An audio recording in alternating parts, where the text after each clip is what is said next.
कृष्ण परमात्मा अर्जुनांचं निमित्त करून दिव्य असा गीतेचा उपदेश करतात। आणि हा गीतेचा उपदेश ज्ञानेश्वर महाराजांनी ज्ञानेश्वरीच्या माध्यमातून सुलभ रीतीने आपल्याला सांगितलेला आहे। 18व्या अध्यायाचा विचार आपला सुरू आहे। 18व्या अध्यायातील ओवी क्रमांक 1274 58वा श्लोक चालू आहे। मच्चित्त सर्व दुर्गानि मत्प्रसादात तरिष्यसि अथ चेतोमहंकारान न श्रोष्यसि विनंक्षसि। भगवान परमात्मा आपल्या सर्व भक्तांना जणू काय आश्वासन देत आहेत।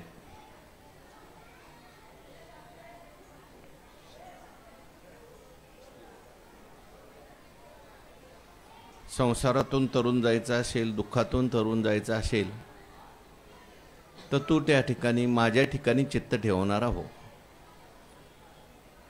माझ्या ठिकाणी जर तू तुझं चित्त ठेवलंस तर मग मात्र मच्चित्तः सर्व दुर्गानि सर्व प्रकारची संकट मत्प्रसादात तरिष्यसि माझ्या कृपेने सगळी संकट त्या ठिकाणी मी तुझी निवृत्त करील। किंबहुना ही संकट निवृत्त करण्याकरताच म्हणून भगवान परमात्मा अनेक अवतार धारण करतात। जेवढे काही भगवान परमात्म्याने अवतार धारण केलेले ते सगळे अवतार म्हणजे भक्तांच्या संकट दूर करण्याकरताच आहे। तुकाराम महाराज म्हणतात, आम्हासाठी अवतार मत्स्य कुर्मादी शुकर मोहे धाव घाली पाना नाम घेता पंढरी राना। तया लागे मज उपाशी येणे तयाचेने मज येथ आसने तया लोन कीजे जीवे प्राणे ऐसा पडी। भगवंताचे अनेक अवतार आहेत। त्यापैकी गणेश भगवंतांनी सुद्धा अनेक अवतार धारण केले आणि आपल्या कृपा प्रसादाने अनेक भगवंताला गणपती बाप्पाने तारलं। अष्टविनायकाची आपण कथा पाहत होतो। भगवान परमात्मा सिद्धिविनायकाच्या रूपाने सुद्धा सिद्धटेक या ठिकाणी प्रगट झाले असं वर्णन आलंय। ब्रह्मदेवांना एकदा सृष्टी निर्माण करायची होती, पण सृष्टी निर्माण करण्याकरता मन एकाग्र झालं पाहिजे। मन काही एकाग्र होत नव्हतं। मन चंचल आहे, लवकर एकाग्र होत नाही। पण ब्रह्मदेव त्या ठिकाणी सिद्धटेक या ठिकाणी येऊन तपश्चर्या करू लागले मन एकाग्र करण्याकरता। तपश्चर्या करत असताना त्यांनी मन एकाग्र केलं, परंतु त्यांच्या तपश्चर्येमध्ये विघ्न करण्याकरता दोन दैत्य आले। त्यांचं नाव आहे मधु आणि कैटभ। कुठे निर्माण झाले त्याचं वर्णन गणेश पुराणामध्ये केलं की भगवान शंकर शेषशाही पोहोडलेले असताना भगवंताच्या कानातून हे दैत्य निर्माण झाले आणि त्यांनी त्या ठिकाणी ब्रह्मदेवाच्या तपश्चर्येमध्ये विघ्न केलं।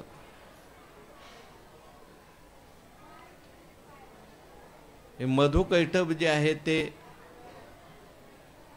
अहंता आणि ममता यांचं प्रतीक आहे। तपश्चर्येमध्ये साधनेमध्ये विघ्न करणारा कोण आहे? आपला अहंकार विघ्न करतो, आपली ममता विघ्न करते।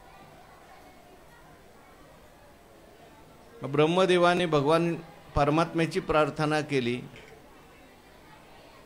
हे मधु कैटभ जे आहेत मला त्रास देतात, दुःख देतात।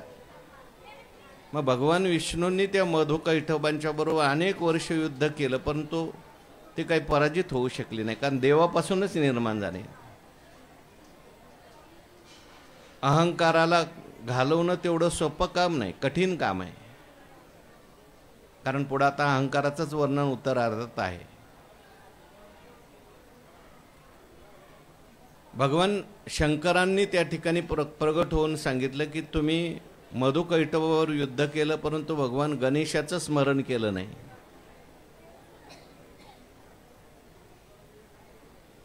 भगवान गणेशाचा अनुग्रह प्राप्त नाही. मग सिद्धटेक या ठिकाणी भगवान विष्णूंनी पुन्हा श्री गणेशाय नमः या मंत्राचा जप केला, तपश्चर्या केली आणि त्या सिद्धीमुळे त्यांना सिद्धी प्राप्त झाली आणि त्या सिद्धीच्या द्वारे मधुकैटभांना त्यांनी मारलं.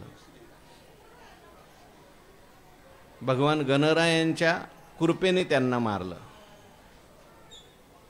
गणरायांचं चिंतन आपण करतोय. गणरायांच्या चिंतनाच्या ज्ञानेश्वरीतल्या ओव्या, एक एक ओवी आपण रोज पाहतो. 2 ओव्या झाल्या, तुमचा अनुग्रह गणेशू आणि आत्मरूप गणेशू स्मरण. आता तिसरी ओवी तुम्ही सांगायची, ती घ्यायची आणि पुढे जायचं. त्रिगुण त्रिपुरी वेढीला, जीवत्व दुर्गे आडीला, तो आत्मा शंभूने सोडविला तुझी कृपे. त्रिपुरासुराची कथा आहे, ती सुद्धा मोठी आपण ती सांगितलेली. त्रिगुण हाच त्रिपुरासुर आहे आणि या त्रिगुणरूपी त्रिपुरासुराचा जो काही वेढा आहे, त्या वेढ्यामध्ये त्या ठिकाणी त्रिगुण त्रिपुरे वेढीला, जीवत्व दुर्गे आडीला. त्रिपुरासुराची कथा अशी आहे, तो त्रिपुरासुर नावाचा दैत्य आहे. भगवंताच्याच आशीर्वादाने त्याला 3 पुरं प्राप्त झालेली होती आणि त्याने वर प्राप्त करून घेतला होता. ही 3 पुरं एका रेषेत येतील तेव्हाच भगवान तुला मारू शकते.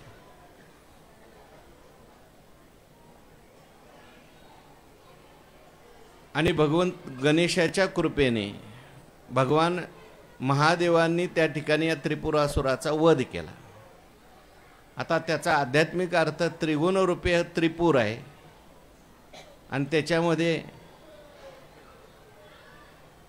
जीवत्व हा किल्ला आहे आणि या जीवत्व किल्ल्यात आत्मा अडकलेला आहे. आत्मा तसा मुक्तच आहे, परंतु तो अडकला या जीवत्वरूपी किल्ल्यामध्ये आणि याला वेढलंय त्रिगुणरूपी त्रिपुरांनी. परंतु श्रीगुरुरूपी त्या ठिकाणी भगवान गणेश, त्यांचं स्मरण करून भगवान शंकर म्हणजे जीव किंवा शिव त्या ठिकाणी असा जीवत्व दशेत अडकलेला जो काही जीव आहे त्याचा उद्धार करतात.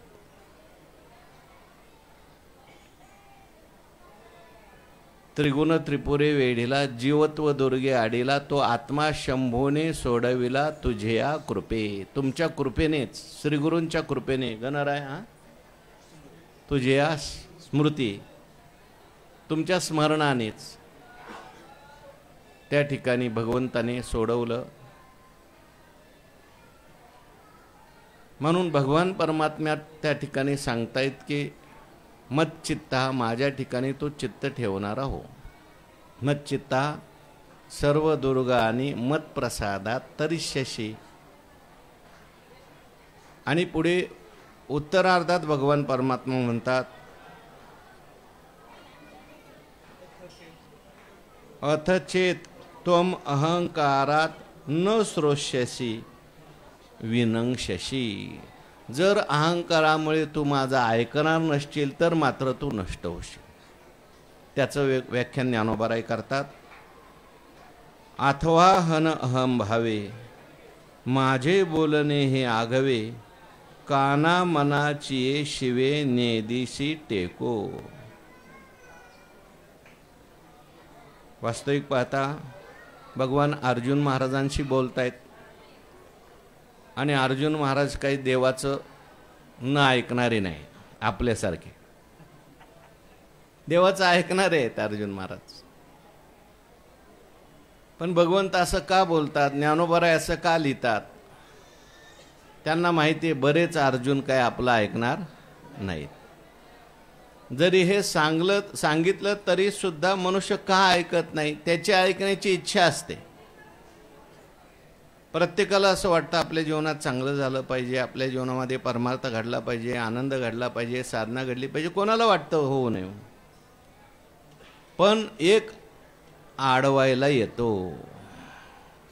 तेथ आडवा वया आले, दोष वैरी धोपटले, तया माझी पहिले देहाहंकार. हा अहंकार जो आहे तो शत्रू आहे. म्हणून अहंकाराला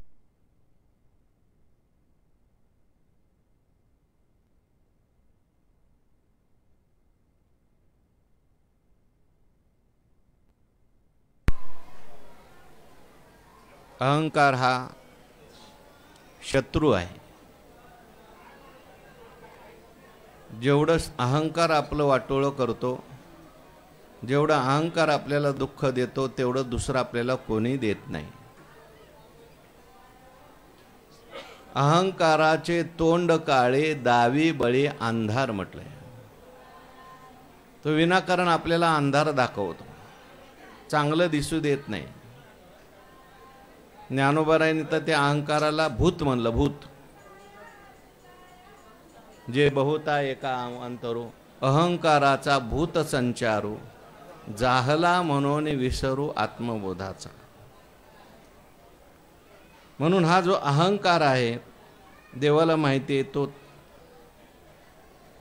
लोकांना ऐकू देणार नाही, आपलं वागू देणार नाही सांगितल्याप्रमाणे. म्हणून भगवान परमात्मा सूचना देतात, सावध करतात. बघा, अथवा हन अहम भावे, माझे बोलणे हे आगवे, काना मनाची शिवे, नेदिसी टेको.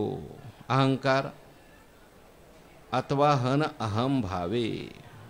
अहमभाव, अहमभाव म्हणजे मी विद्वान आहे, मी पंडित आहे, सांगितलंय देवाने, परंतु तरी सुद्धा मी माझ्या मनाप्रमाणेच करणार. हा एक अहमभाव घ्या. हा स्थूल अहमभाव आहे, अहंकाराचं बाह्य रूप आहे. पण खरा अहमभाव मी देह आहे. देह हाडाची मोळी, मी म्हणून पोटाळी, तो अहंकार गाळी पदार्थ हा. कुठली आहे? अमृतानुभव. म्हणून हा जो अहंकार जो आहे, देह हाडाची मोळी, मी म्हणून पोटाळी. देहाला मी म्हणतो, तसं पाहायला गेलं तर देह हाडाची मोळी आहे. बाहेर हाडाची मोळी पडल्यावर आपण मी आहे म्हणतो का? उलट हाडं दिसले की बाजूला जातो मनुष्य, हाडं पाहिले की नको म्हणतो. मग आहे काही हाडाची मोळीच आहे, परंतु मी म्हणून पोटाळी, तिला मी म्हटलंय.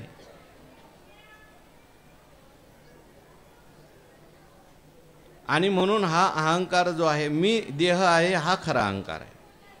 आणि हा अहंकार काय करतो? अहम भावे, अहम करोती ती अहंकारा. मी देह आहे, मी मनुष्य आहे, मी स्त्री आहे, मी पुरुष आहे, मी सुखी आहे, मी दुःखी आहे, मी आनंदी आहे, मी विद्वान आहे. असा अनेक प्रकारे तो रूप धारण करतो. आणि माझे बोलणे हे आघवे, तो अहंकार काय करतो? भगवान म्हणतात, कदाचित त्या अहमभावामुळे माझं जे सगळं बोलणं आहे, आघवे म्हटलंय. आघवे शब्दाचा अर्थ आता हे सगळं बोलणं घ्या, गीता सांगितली भगवंतांनी सगळी, किंवा आता या अगोदरच्या श्लोकात जे सांगितलंय, प्रसादे सर्व दुःख आपलं,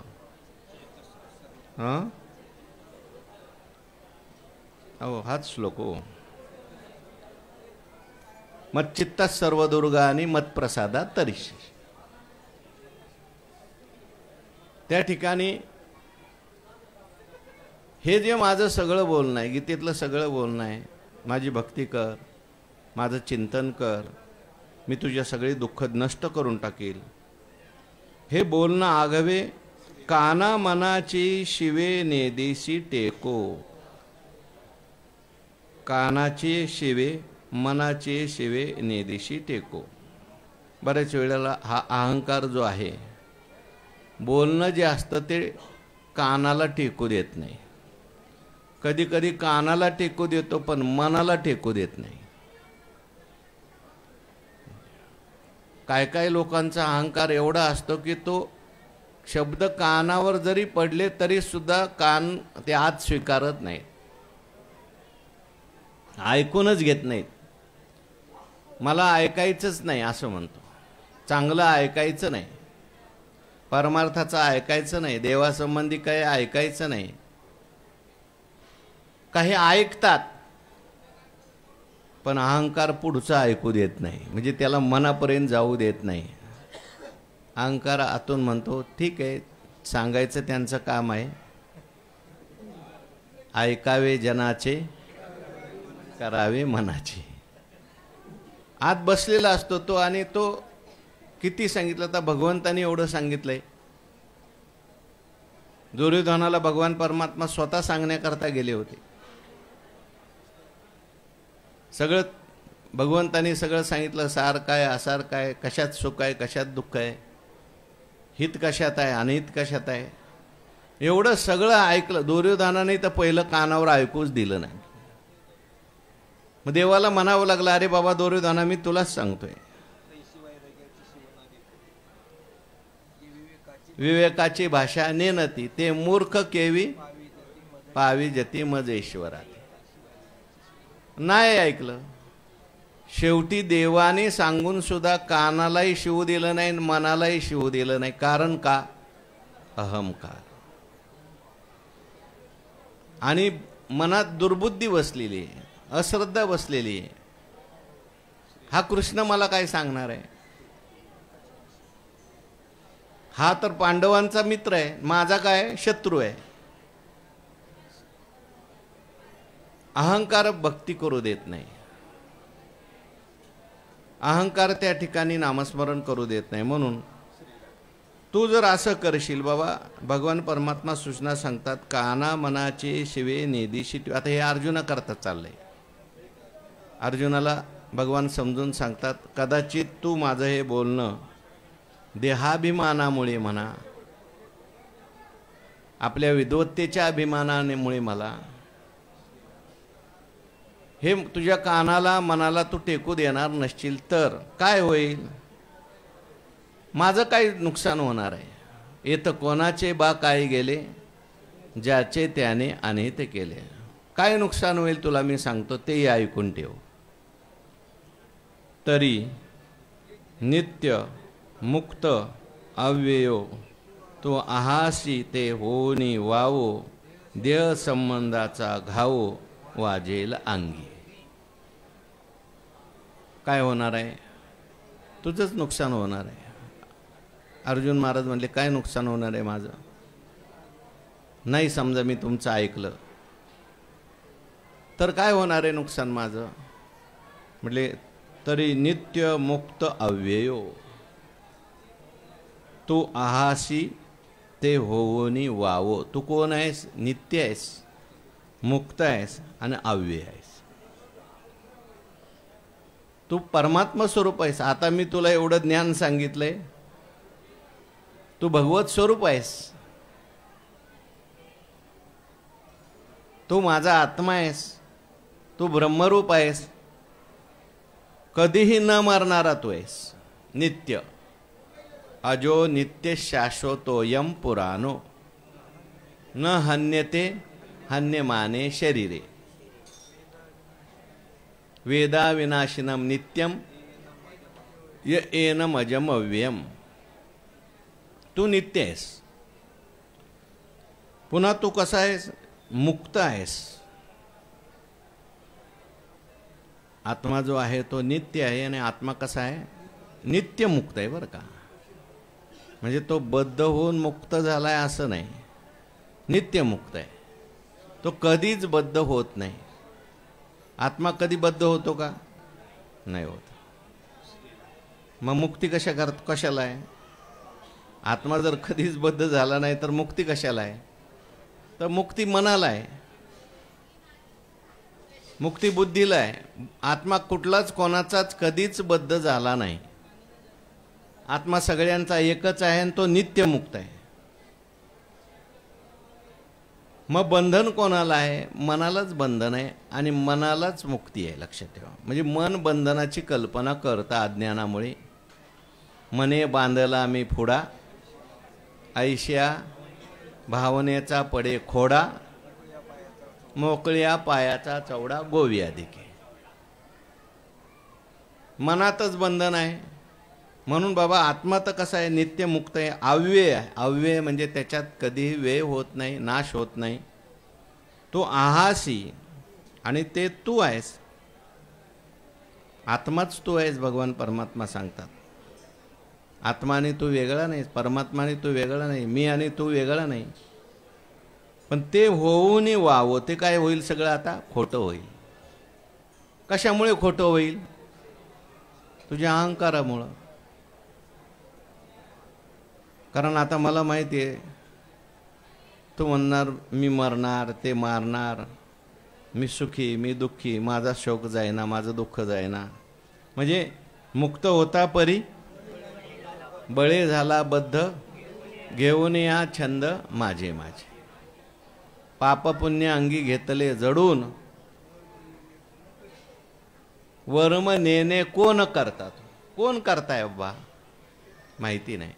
स्वतःला करता मानलं, भोगता मानलं, सुखी मानलं, दुःखी मानलं आणि त्या ठिकाणी दुःख भोगू लागशील. हा, कौरवाते स्वजन आपले म्हणे पुढे आता येतातच त्या सवय. म्हणून तरी नित्यमुक्त अव्यय तू आहाशी ते होऊन वावो. हे सगळं काय होईल? खोटं होईल, व्यर्थ होईल. आणि देह संबंधाचा घावो वाजेल अंगी. आणि या देह संबंधाने होणारे जे काही घाव आहेत ते मात्र तुझ्या अंगावर त्या ठिकाणी वाजू लागतील, आदळू लागतील. कारण माझं बोलणं काय? तू आत्मा आहेस, तू ब्रह्म आहेस, असंग निर्विकार आहेस. आणि तू काय ठरवलंय? याचं हे ऐकायचं नाही. आत्मा मी कुठं असेल का? असा देव म्हणतच असतो. आपण कुठं आत्मा आहे का? आत्मा आपण असू का? असेल का? आणि असं देवाचं ऐकून आपल्याला लगेच तसं ज्ञान होईल का? कारण देहभाव सोडायला मनुष्याला नको वाटतं. कुठंतरी थोडा तरी अंशाने देहभाव मनुष्य ठेवतो, अहंकार ठेवतो. म्हणून देह संबंध ठेवणार तू. मी देह आहे असा संबंध ठेवणार. आणि मग मी देह असा संबंध ठेवला का सगळ्या देह संबंधाचे घाव जे आहेत ते सगळे तुझ्या अंगावर येऊन आदळतील. जेवढे देहाची दुःख आहेत ती सगळी आली तुझ्याकडे. मी देह म्हणता ब्रह्महत्या कोटी येऊन या पाठी थापटते.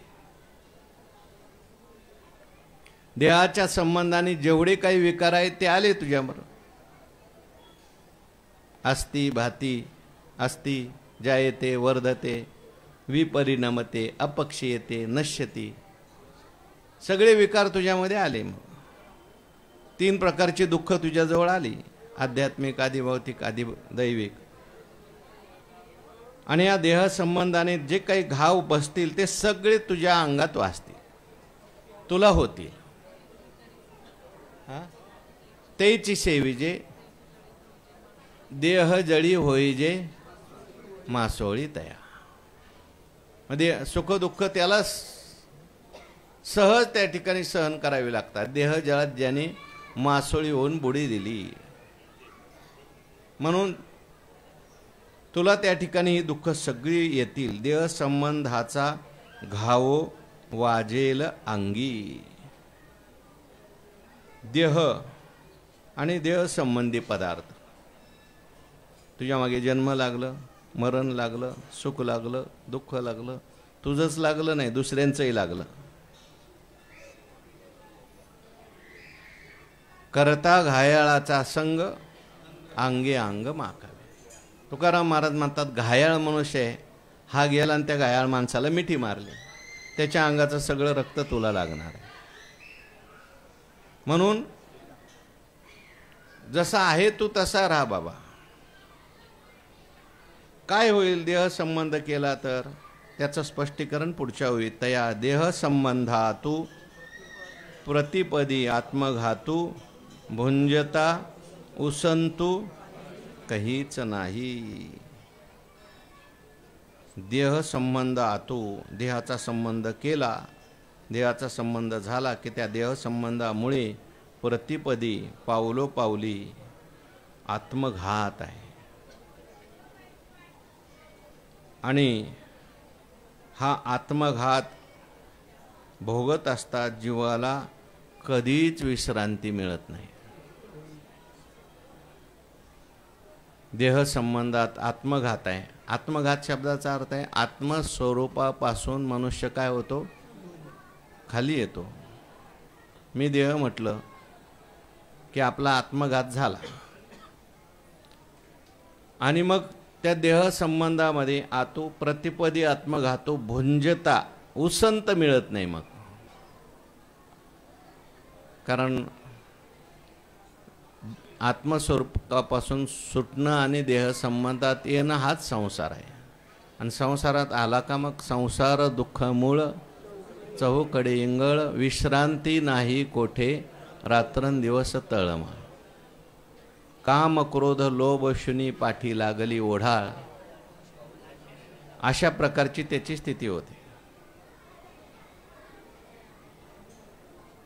प्रतिपदी आत्मघातू, पावलो पावलाला दुःख सहन करावं लागतं.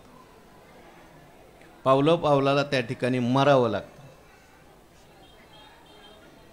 त्या ठिकाणी शेवटी मरण येतंय ते तर एकदाच येतंय, परंतु इथे मात्र सतत मारावं लागतं.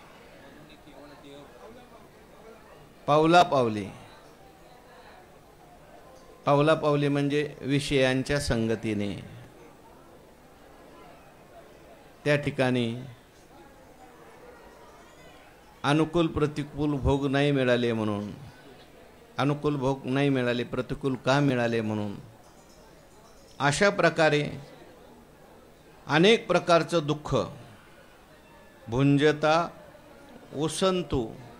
विश्रांती नाही, कुठं विश्रांती कुठेही प्रकारे मिळत नाही. पुनरपि जननम पुनरपि मरणम पुनरपि जननी जठरे शयनम य संसारे खलु दुस्तारे. या देहातून त्या देहात, त्या देहातून त्या देहात. देह संबंध आहे तोपर्यंत मग स्वर्गाला गेला काय, ब्रह्मलोकाला गेला काय, देह संबंध तिथे आहे. स्थूल देहाचा संबंध सुटला तरी सूक्ष्म देहाचा संबंध आहे. आणि मग भुंजता उसंतू काहीच काहीच नाही. अशा प्रकारे अनेक प्रकारची दुःख त्याला भोगावे लागतात. विश्रांती त्याला मिळत नाही. सारखं त्या ठिकाणी काय होतं, फिरावं लागतं. काय विश्रांती कुठं आहे? परमात्मा स्वरूपामध्ये विश्रांती आहे. तिथे कुठली क्रिया नाही, तिथे मात्र व्यापकता आहे. आणि परिच्छिन्न झाला की मग त्याला क्रिया आहे, सारखं फिरणं आहे, त्याला कुठलंच विश्रांती नाही.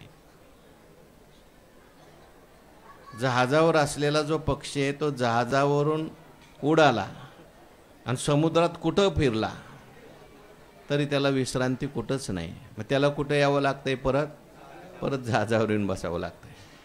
तसं जीव किती फिरला आणि कुठेही फिरला तरी सुद्धा त्याला कुठेही विश्रांती मिळणार नाही. त्याला विश्रांती पाहिजे असेल, शांतता पाहिजे असेल, समाधान पाहिजे असेल तर परत आपल्या स्वरूपात येऊन बसावं लागतं. पण तो देह संबंधात गेला मग मात्र त्याला सगळा घातच घात आहे. म्हणून आपणचे आपण पेया घातू कीजत्यासे धनंजया चित्त देवोनी नाथलिया देहाभिमाना. एरवी कोश कीटकाची ये परी आपुला आपण वैरी, जो आत्मबुद्धी शरीरी चारुस्थळी, तो कोश कीटक जसा व्यूह तयार करतो आणि त्याच्यात आतच आपण मरतो, तसा देह संबंध आला की देह संबंधाच्या संबंधी कोश तयार होतात आणि या कोशामध्ये हा जीव काय होतो, अनेक प्रकारचे दुःख भोगतो. पण एवढे निदारुणे निम्ने विन निमने, निमणे न विन निमने, पडेल जरी बोलणे ने घसी माझे. माझं जर बोलणं ऐकणार नसशील तर भगवान म्हणतात एवढे नि दारुणे. किती दारुण आहे. हो, पशु शरीर आहेत, पक्षी शरीर आहेत.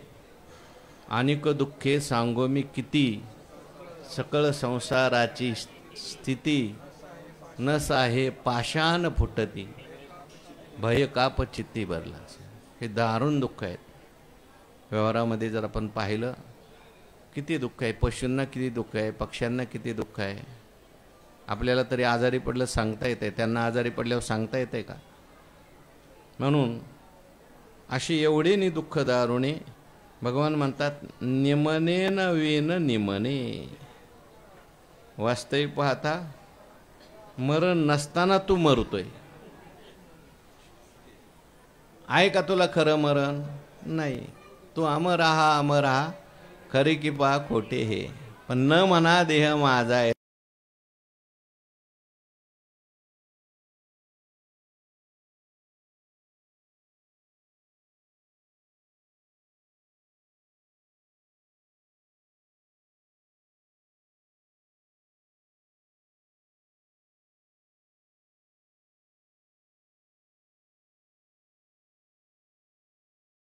मरण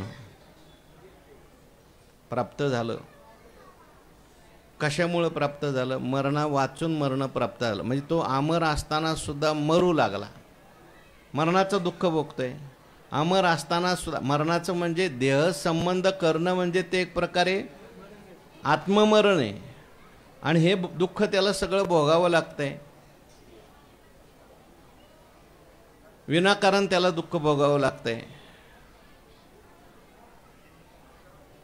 जसं स्वप्नामध्ये मरण आलं आणि स्वप्नामध्ये मरण आलं आणि स्वप्नामध्ये मेला आणि तो दुःख करायला लागला.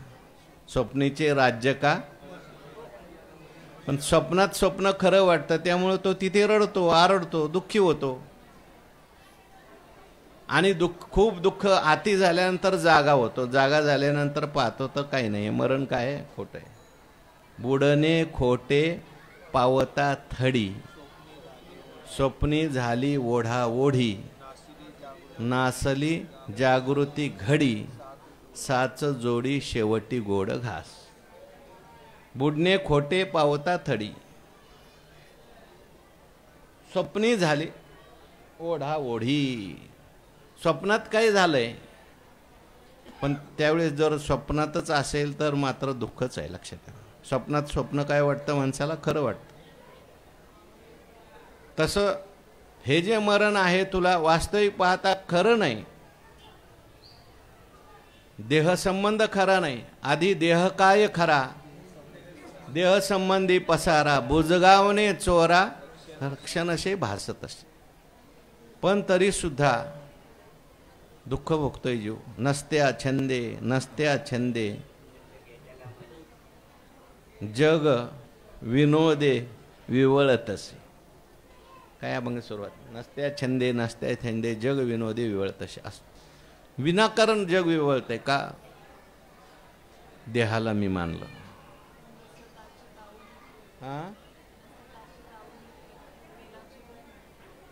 नसतेची दावणी भेव, केला जीव हिमपुटी. झालो तेव्हा कळले जागा वावगा हा आकांत. विनाकारण हा आकांत आहे, विनाकारण दुःख आहे. जाग झाल्याशिवाय कळत नाही. पण झोपेत मात्र सगळं दुःख आहे. तसं एवढे निदारुणे निमने नवीन निमने, पडेल जरी बोलणे नेगसी माझे, जरी माझे बोलणे न घेशी, माझं बोलणं घेतलंस तर काय अडचण नाही. मग माझं बोलणं काय आहे, तू आत्मा आहेस, तू ब्रह्म आहेस, तू माझं चिंतन कर, मद्रूप हो आणि हो सुखी. मत प्रसादात तरिष्यशी. पण नाही जर ऐकलं तर मग तू देह संबंध. कारण एक तर तू माझं ऐकलं आणि माझं चिंतन केलं तर मतस्वरूप होऊन असेल, मुक्त होशील. नाही माझं ऐकलं तर मग तू देह संबंधात राहशील, दुःख भोगशील. म्हणून देवाला करुणा आलेली आहे. देव पुन्हा पुन्हा सांगतात, बाबा हे बघ, असं तू काही वागू नकोस. पुढच्या श्लोकात बोलतात भगवान परमात्मा, मन सगळ्यांनी श्लोक. यदहंकारमाश्रित्य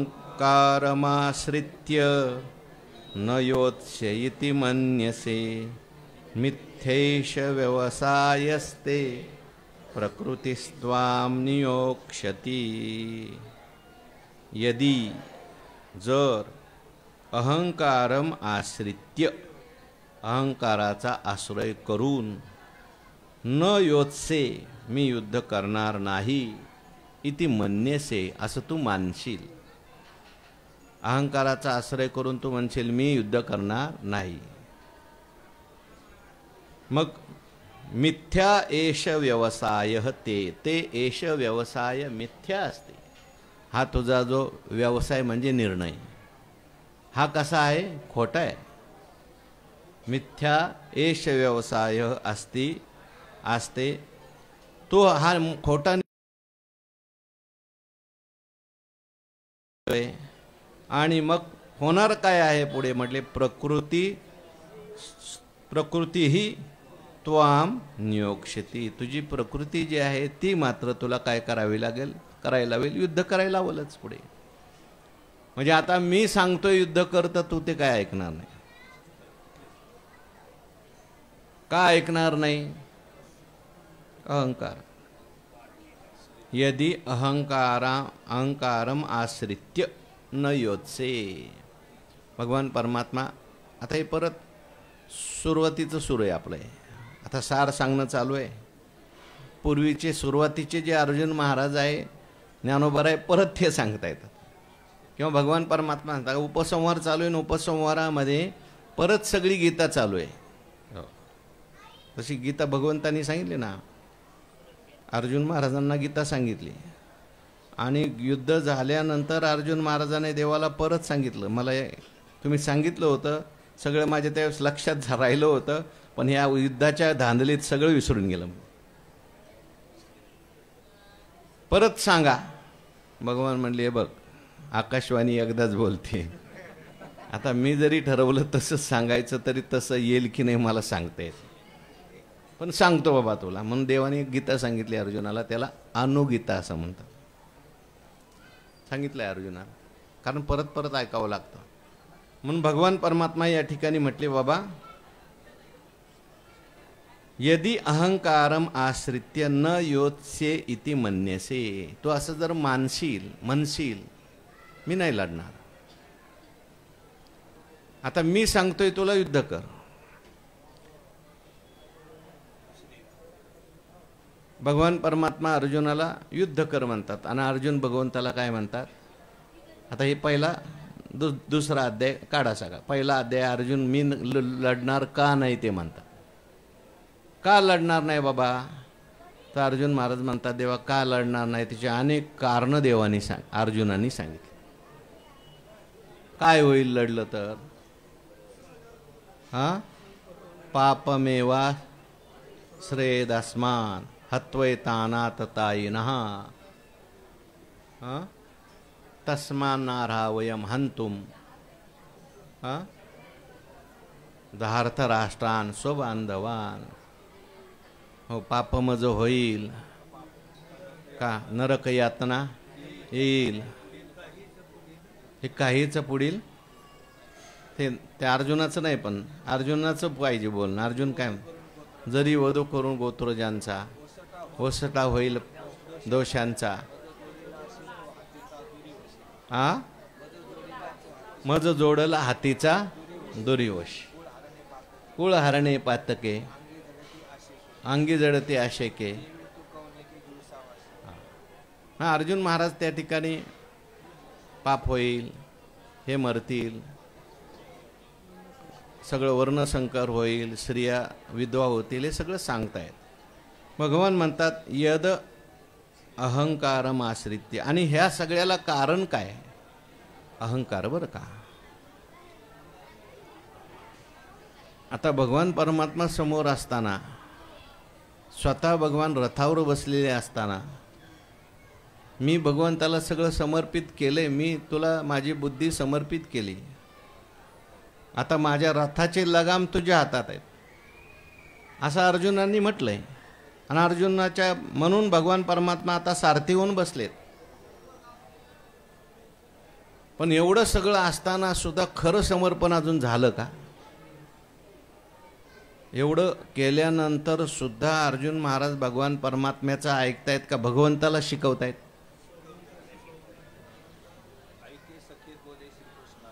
सगळं भगवंत. म्हणजे समर्पण किती अवघड आहे लक्षात ठेवा. हा अहंकार सुटत नाही.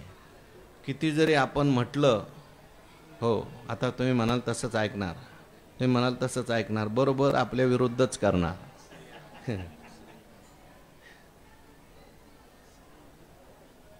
गुरु म्हणतील तसं ऐकणार म्हणतो. हो, आमची तुमच्यावर खूप श्रद्धा आहे आणि एकही शब्द ऐकत नाही, असे शिष्य भरपूर आहेत. म्हणजे तेच जाऊ द्या, प्रत्येकाचं असंच आहे. देवासमोर बसलेला आहे. आता भगवान परमात्मा जसं करील तसं करील. असं जरी असलं, देवाला सगळं समर्पित केल्यावर आता आपल्याला काळजी करायची गरज आहे का? आता आपल्याला विचार करायची गरज आहे का? आणि ज्या अर्थी आपणच सगळे प्रयत्न करतो, आपणच विचार करतो, त्या अर्थी देवाला समर्पण झालंय का सगळं? का आपण अजून अहंकाराच्याने चाललोय? अहंकाराने चाललेलं आपलं जीवन. म्हणून अहंकार जो आहे तो सूक्ष्म आहे, तो लवकर जात नाही, सुटत नाही. म्हणून देवाला माहिती आहे बाबा हा अर्जुन असाच आहे. जीवरूपी अर्जुन जो आहे ना, ह्याला कितीही सांगितलं तरी हा आपला ऐकणार. देव सावधानतेचा इशारा देतात. यदि अहंकारम आश्रित्य, अहंकाराचा तो आश्रय करशील. मी पंडित आहे, मी विद्वान आहे, मी धार्मिक आहे, आणि सगळ्यात मुख्य अहंकार मी देह आहे. हा अहंकार तुझ्या मनात बसलेला आहे. मी सुद्धा काही कमी आहे का बाबा? मी पण शिकलोय, द्रोणाचार्याकडे सगळे वेद शिकलोय, सगळी शास्त्र शिकलोय, असं वाटत असेल तुला. यदि अहंकारम आश्रित्य न योत्से, मी युद्ध करणार नाही, असं काय म्हणत असेल, म्हणण्याशी तू मानत असशील, मी युद्ध करणार नाही असं तुला वाटत असेल. तू निर्णय घेतलेला आहे. अर्जुनाने देवाला विचारलं का एकदम निर्णय सांगून टाकला होता की मला युद्ध करायचं नाही, म्हणून नाही करायचं. परंतप न योत्से इति गोविंदम, न योत्से इति गोविंदम मुक्त्वा तुष्णीम बभूव. तो गप्प बसला असं भगवान म्हणतात गीतेमध्ये. पण ज्ञानोबा इथं म्हणतात त्याने रथातून खालीच उडी टाकली. अत्यंत उद्वेगाला नरधरित गैवरू आला, उडी घातली खाला रथोनी. देवाला माहिती आहे. मग तू असं जर करणार असेल आणि असा निर्णय घेतला असेल, काय निर्णय घेतला असेल? नाही, आता आपल्याला काय करायचंय? युद्ध तर करायचं नाहीच. मग काय करायचंय? युद्ध नाही करायचं तर करायचंय काय? अहो, भिक्षा मागता भली. हा ना तरी गिरीकंदर सेविजे, येणे माने दुर्धर, यावीन भोग सधर, हे असतो येतवर भिक्षा मागता भली. ना तरी देशे त्यागे जाईजे, कार गिरीकंदर सेविजे, शस्त्र हाताना धरी यावे. काही झालं तरी मी आता घरी राहणार नाही, आळंदीला जाणार, पंढरपूरला जाणार आणि परमार्थच करणार. भगवान म्हणतात थांब, आता अजून थोडं घरीच थांब. पुढं तुझे जे आलंय ते आधी कर. आलेलं कर्म तू सोडू नको बाबा.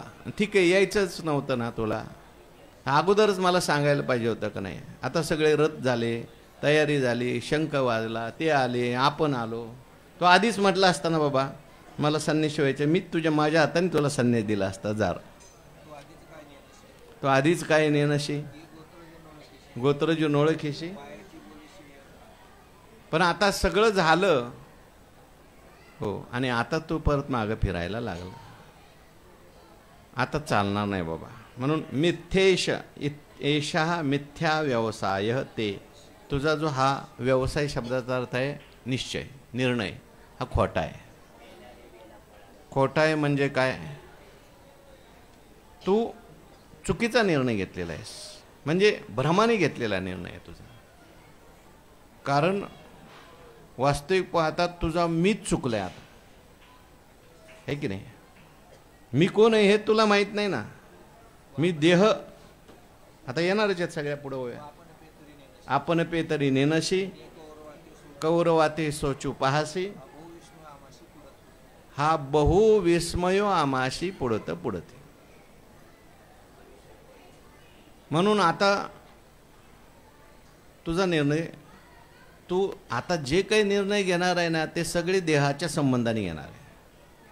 तुला यथार्थ ज्ञान नाही आणि मी देह आहे असं समजून तू निर्णय घेतोय, किंवा अज्ञानातून घेतलेले निर्णय, आणि अज्ञानातून घेतलेला निर्णय तुला खरा वाटतोय. पण मला माहिती आहे तुझा निर्णय कशातून आहे? अज्ञानातून आहे, मोहातून आहे, भ्रमातून आहे. म्हणून मिथ्या, भगवान म्हणतात मिथ्या एष व्यवसाय हा ते. बर, घेतला निर्णय तू, तुझा निर्णय शेवटपर्यंत टोकाला कडेल जाणार आहे का? मला माहिती आहे ना. कारण तुझा निर्णय हा जो घेतलेला त्यागाचा निर्णय आहे हा मोहाने घेतलेला निर्णय आहे. दुःख मित्येव यत्कर्म काय क्लेश भयात त्यजेत सकृत्वा राजसम त्यागम नैव त्याग. हा निर्णय शेवटपर्यंत जाणार नाही तुझा.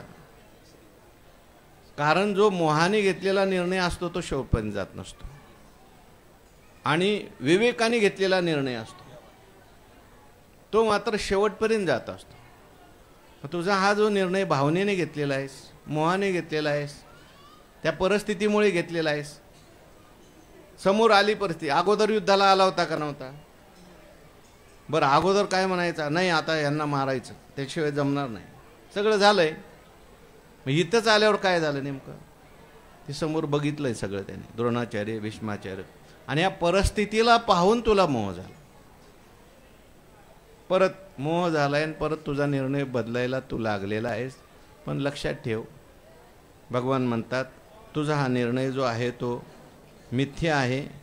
प्रकृती त्वाम नियोक्ष्यती. तुझी जी स्वभाव आहे, तुझी जी प्रकृती आहे, मूळ प्रकृती, मूळ स्वभाव तुझा कोणता आहे? क्षात्र स्वभाव.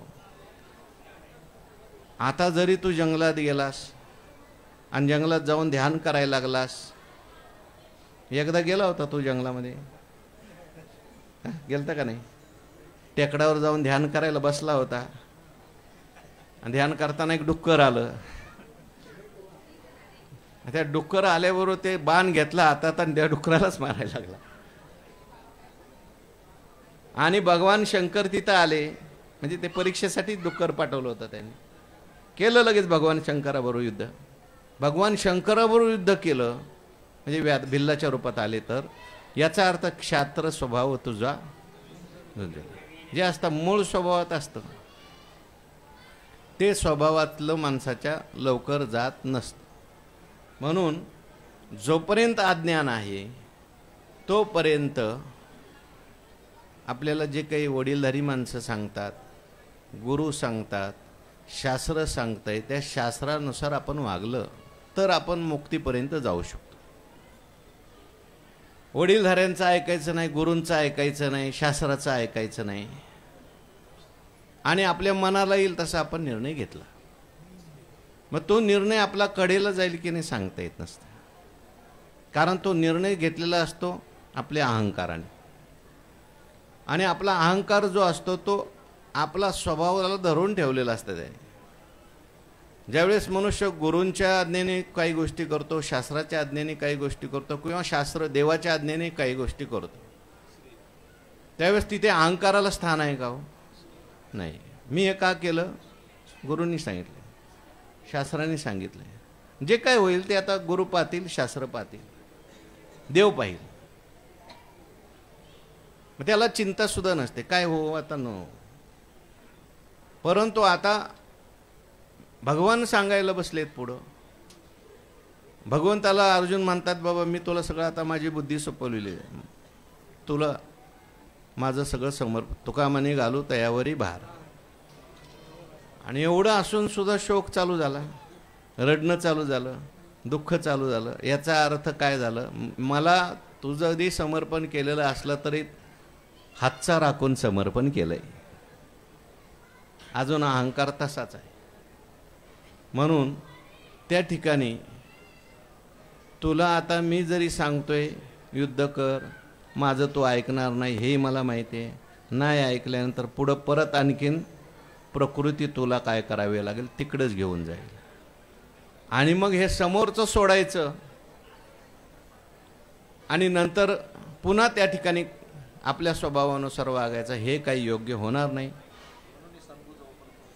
मिथ्यैष व्यवसाय असते प्रकृती स्वाम संगुजो प्रकृतीचा त्याग न घडे कर्माचा ऐशी आहे करू म्हणती तयाचा आग्रह होची उरे.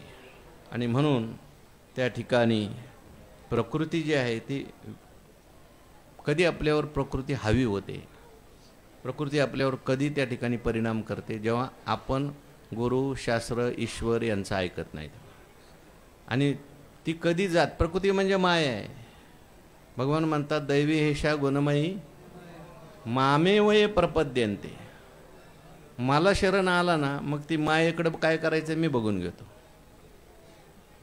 ही माझी माया आहे, ती तुला त्रास देणार नाही. पण तू मला शरण नाही आला ना, आला पण हातचा लाखून आला, तर ती थोडी माया काय देईल, तुला त्रास देईल. त्यामुळे याच्यावरचं ज्ञानोबारायांचं चिंतन उद्याच्या प्रवचनात पाहू. पुंडलिक वरधारी विठ्ठल श्री ज्ञानदेव तुकाराम विठ्ठल विठ्ठल विठ्ठल विठ्ठल. पुंडलिक वरधारी विठ्ठल.